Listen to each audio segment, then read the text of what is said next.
پوری دنیا کے حالات پر اگر ایک طائرانہ نظر ڈالیں، غور و فکر اور تدبر کی نگاہ سے دیکھیں، تو آج مسلمان ہی نہیں بلکہ پوری دنیا کے مسلمان تباہی اور ذلت و رسوائی کے ایک دہانے پہ آ کے کھڑا ہے۔ اور یہ تباہی آپ خود بخود سوشل میڈیا کے دور میں موبائل اور فیس بک یوٹیوب کے ذریعے سے آپ بخود ہی ان چیزوں کا نظارہ کر رہے ہیں کہ مسلمان کن حالات سے گزر رہا ہے اور کن چیزوں کا سامنا کر رہا ہے۔ اسی لیے میں نے آج کی اس مناسبت سے، آج کے اس مناسبت کو میں غنیمت جانتے ہوئے، میں مستقبل کے جو بچے، مستقبل میں چل کر جو بچے ہمارے قائد، ہمارے رہنما بننے والے ہیں، ان کی اگر صحیح تربیت نہ ہو، اگر ان کی صحیح پرورش نہ ہو، اگر ان کے اسلامی ڈھانچے میں اگر ان کی تربیت نہ ہو، تو وہ بچے کل ہو کر کے اپنے ایمان کی حفاظت نہیں کر پائیں گے، اپنے عقیدے کی حفاظت نہیں کر پائیں گے۔ آج دیکھ لیں، اگر ہم اپنے بچوں کی صحیح تربیت کیے ہوتے، اگر ہمارے بچے اسلامی تربیت کے نائنے سے اگر ہم ان کی تربیت کرتے، تو یہ جلسے کے نیچے، پنڈال کے نیچے انگلیوں میں گنے جانے والے لوگ نہیں بیٹھے ہوتے۔ آپ دیکھ لیں بازار میں جا کر کے جہاں پر دکانیں لگائی گئی ہیں وہاں پر کتنی بھیڑ ہے، اور اسٹیج کے یہاں پر کتنی بھیڑ ہے۔ میرے بھائیوں، اگر ہم اپنے بچوں کی اسلامی تربیت نہ کریں تو ہمارے اور آپ کے بچے، مستقبل کے بچے، کتاب و سنت کو چھوڑ کر کے اپنے آپ کو مسلمان کہلانے والے بھی نہیں رہیں گے۔ کیا آپ نے نہیں غور کیا؟ بڑے بڑے فلمی اسٹار تو نام کے مسلمان ہیں، لیکن مرغی اور بتوں کے سامنے سر ٹیکتے ہوئے نظر آئے۔ کیا ان کو اپنے ایمان کا خطرہ، کیا ان کو ایمان کا خدشہ نہیں ہوا کہ جن کو ایمان بچانا چاہیے تھا مسلمان ہونے کے ناطے، اگر ان کے گھرانے، اگر ان کے لوگ، اگر ان کے سرپرست، اگر ان کے والدین اگر صحیح معنوں میں ان کی تربیت کیے ہوتے تو وہ بتوں کے سامنے اپنا سر نہیں ٹیکتے۔ میرے بھائیوں، تربیت اولاد کہ موضوع پر بولنا اسی لیے ضروری ہے کہ اس پرفتن دور میں اگر ہم اور آپ اپنے بال بچوں کی اگر صحیح تربیت نہیں کریں گے تو مستقبل میں وہ اپنے ایمان کو نہیں بچا پائیں گے۔ اسی لیے سب سے پہلے آپ یہ جانیں کہ اللہ رب العالمین کی عطا کردہ بہت ساری نعمتوں میں سے ایک بہت بڑی نعمت اللہ رب العالمین کی عطا کردہ اولاد ہے۔ بال بچے اللہ رب العالمین کی عطا کردہ بہت بڑی نعمتوں میں سے ایک نعمت ہے۔ اور کیوں نہ ہو کہ آپ اگر قرآن و حدیث کا مطالعہ کریں گے تو دنیا کے اندر اگر کسی انسان کو سب سے بڑا اعزاز اگر ملا ہو، سب سے زیادہ اگر تکریم ہو تو وہ نبوت کا درجہ ہے۔ اگر کسی شخص کو دنیا میں آنے کے بعد اگر اس کو نبوت کا درجہ عطا کیا جائے تو اس سے بڑھ کر اور کوئی نعمت نہیں ہو سکتا، لیکن اس کے باوجود بھی اللہ رب العالمین کے بہت سارے نبیوں کو نبوت کا مقام اور نبوت کا درجہ دیا، لیکن اس کے باوجود آپ دیکھ لیں ابراہیم علیہ السلام 80 سال کی عمر میں جانے کے بعد، 80 سال سے زائد عمر ہونے کے بعد بے اولادی کا شکایت اللہ رب العالمین سے کرتے ہیں۔ لہذا زندگی میں اولاد ہونا یہ اللہ رب العالمین کی بہت بڑی نعمت ہے، بہت بڑی نعمت ہے۔ جن کی اولاد نہیں آپ ان کو دیکھیں زندگی بھر، زندگی کے آخری سانس تک وہ بے اولاد سے محرومی کا افسوس کرتے رہتے ہیں اور آخری دم تک، آخری سانس تک اس کا احساس ہوتا ہے۔ لہذا اللہ رب العالمین کا عطا کردہ نعمت اولاد اللہ رب العالمین نے عطا کی ہے۔ اسی لیے ہمیں اور آپ کو چاہیے کہ ان کی اسلامی تربیت کرے، صحیح تربیت کرے، اور کیوں نہ کرے کیونکہ قرآن خود کہتا ہے کہ جن اولاد کی وجہ سے زندگی میں رونق ہے، اولاد کی وجہ سے خاندان میں رونق ہے، اولاد کی وجہ سے گھروں میں رونق ہے، انما الاموال والبنون زینت الحیات الدنیا، کہ دنیاوی زندگی میں اولاد اور مال کی وجہ سے رونق ہے۔ میرے بھائیوں، اس نعمت کو ہم یوں ہی نہ چھوڑ دیں، اس نعمت کو کہ بچوں کو پیدا کرے اور یوں ہی چھوڑ دے اور یہ نہ سمجھے کہ بچے کی پرورش کے لیے، بچے کی تربیت کے لیے اتنا ہی کافی ہے کہ اس کو صبح شام مکتب میں بھیج دیا جائے، کسی مولوی کو بلا کر کے گھر میں قرآن پڑھا دیا جائے، کسی مدرسے میں داخلہ دلا کر کے اس کو فراغت تک اس کو چھوڑ دیا جائے۔ یہ تربیت نہیں ہے۔ اگر اس کو تربیت سمجھتے ہیں، یہ تربیت نہیں بلکہ تربیت ایک مکمل سسٹم کا نام ہے، ایک مکمل نظام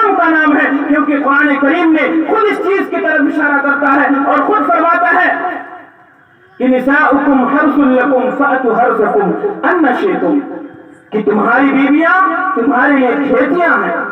یعنی جس کھیت میں آپ کچھ بوئیں گے، اناج بوئیں گے، اس سے جو فصل اگے گا اگر وہ فصل صحیح نہ ہو، کیونکہ اگر اس ورڈ کو، اس جملے کو، اس لفظ کو اگر آپ سمجھ جائیں کہ بیویاں کھیتی ہے، یعنی وہ جو بال بچے ان سے نکلیں گے وہ ہماری کھیتیاں ہیں۔ ایک کسان، کیونکہ ہم کسان ہیں اور کسانی سے ہماری زندگی جڑی ہوئی ہے، اس لیے اچھے انداز میں سمجھ سکتے ہیں کہ کسان پہلے زمین کا چین کرتا ہے، زمین کو چنتا ہے کہ کس کھیت میں کون سی ہم کو کھیتی لگانی ہے، کس میں سرسوں لگانا ہے، کس میں گیہوں لگانا ہے، کس میں دھان لگانا ہے، کس میں پیاز لگانا ہے، کس میں لہسن بونا ہے، کس میں چنے بونا ہے، یہ ہم پہلے چین کرتے ہیں، پہلے انتخاب کرتے ہیں۔ اور اسی لیے حدیث میں اللہ رب العالمین، اللہ کے رسول صلی اللہ علیہ وسلم نے ارشاد فرمایا تنکح المرأة لأربع، کہ کسی عورت سے نکاح کرو تو 4 چیز کی بنیاد پر نکاح کرو۔ وہی پورا سسٹم کہ جس طرح سے کسان اپنی کھیت کے لیے پہلے چین کرتا ہے، چوز کرتا ہے کہ کس کھیت میں کون سی کھیتی بونا ہے، کون سا اناج بونا ہے کہ اس میں صحیح فصل آئے، اور اگر آپ نے صحیح کھیتی کا تو چین کر لیا،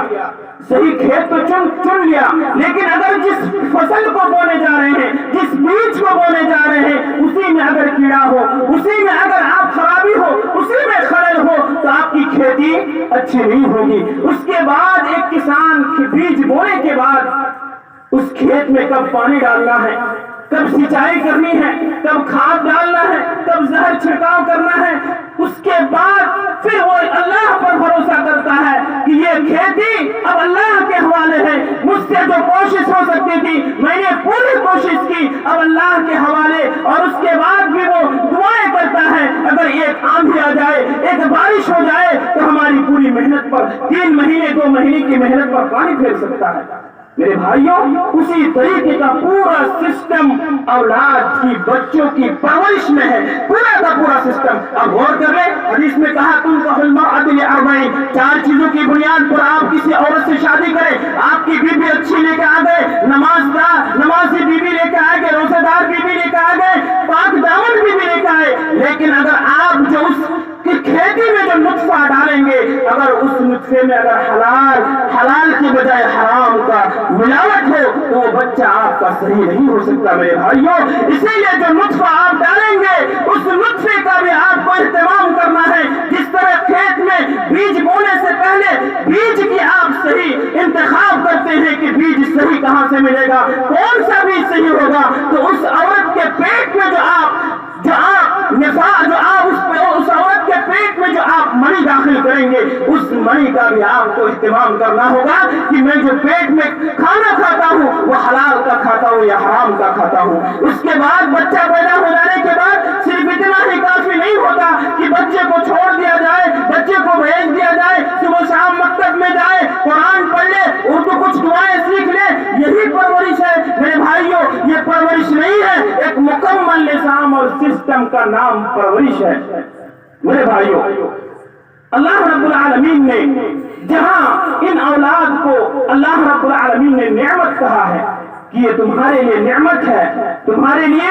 زینت ہے، اتنی بڑی نعمت ہے، وہیں پر اللہ رب العالمین نے تنبیہ کیا کہ اللہ رب العالمین نے فرمایا انما اموالکم واولادکم فتنہ، کہ مسلمانوں یہ جان لو، یہ سن لو کہ یہ اولاد تمہارے لیے فتنہ ہے۔ جہاں پر بچوں کو یہ حکم دیا کہ ہما جنتک و نارک، اگر تم والدین کی پرورش کرو گے، اپنے ماں باپ کی خدمت کرو گے تو جنت جاؤ گے، وہیں پر یہ اشارہ کر دیا کہ اگر آپ اپنے اولاد کی، اپنے بچوں کی صحیح پرورش نہیں کرے تو جنت کے بجائے آپ جہنم میں جا سکتے ہیں۔